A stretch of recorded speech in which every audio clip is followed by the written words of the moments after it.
Kinetic energy क्या है? Energy possess by the body by virtue of its motion. Motion की वजह से जो एनर्जी है वो काइनेटिक है।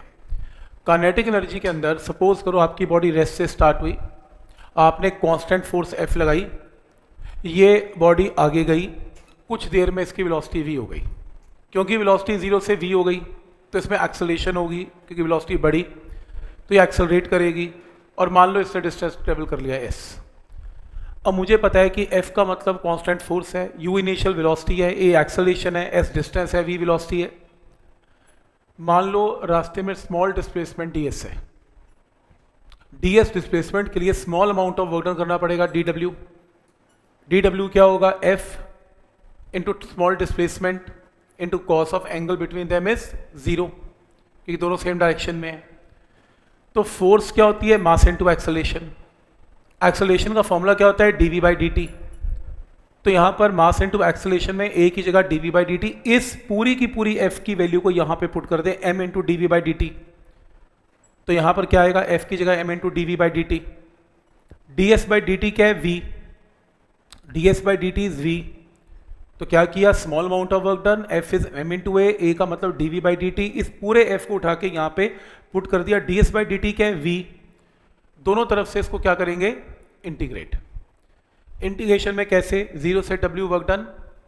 जब बॉडी चली थी तो वेलोसिटी इनिशियल क्या थी? 0, और फाइनल क्या हो गई? v। Work done is equal to w। v की integration v square by 2। v की जगह एक बार अपर लिमिट और एक बार लोअर लिमिट, तो यहाँ से ओपन करो हाफ mv स्क्वायर। तो इतना अमाउंट ऑफ वर्क डन करना पड़ा ताकि इसकी वेलोसिटी को 0 से v किया जा सके, और ये आपको दिखेगी बॉडी में in the form of kinetic energy. जैसे अगर आपने वर्क डन किया 10 जूल और बॉडी रेस्ट से स्टार्ट हुई, तो थोड़ी देर के बाद बॉडी की काइनेटिक एनर्जी भी क्या हो जाएगी? 10 जूल, एज्यूमिंग कि there is no loss of friction, या कोई एनर्जी लॉस नहीं है फ्रिक्शन की वजह से।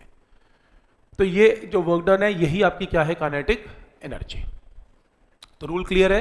Small amount of work done, F is ma, m into D V by D T, D S by D T V, और इसकी इंटीग्रेशन। और एक बहुत ही ज़्यादा इंपॉर्टेंट रिजल्ट है काइनेटिक एनर्जी का, हाफ एम वी स्क्वायर होती है काइनेटिक एनर्जी।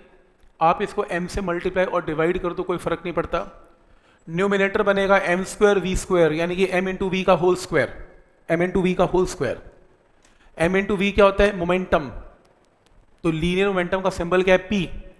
तो एनर्जी का फॉर्मूला क्या बनेगा? p square by 2m। बहुत ज़्यादा यूज होना है इसे। तो मैं काइनेटिक एनर्जी को हाफ एम वी स्क्वायर भी यूज कर सकता हूँ, और मैं काइनेटिक एनर्जी को p स्क्वायर बाय 2m भी यूज कर सकता हूँ। ये याद रहे। क्या स्टेप यहाँ तक क्लियर है? तो याद सकता है, इसको प्लीज एक बार नोट करो प्लीज। ये डायग्राम बनाओ, पहले एक्सप्रेशन फॉर काइनेटिक एनर्जी लिखो। डायग्राम बनाओ u से लेके v तक।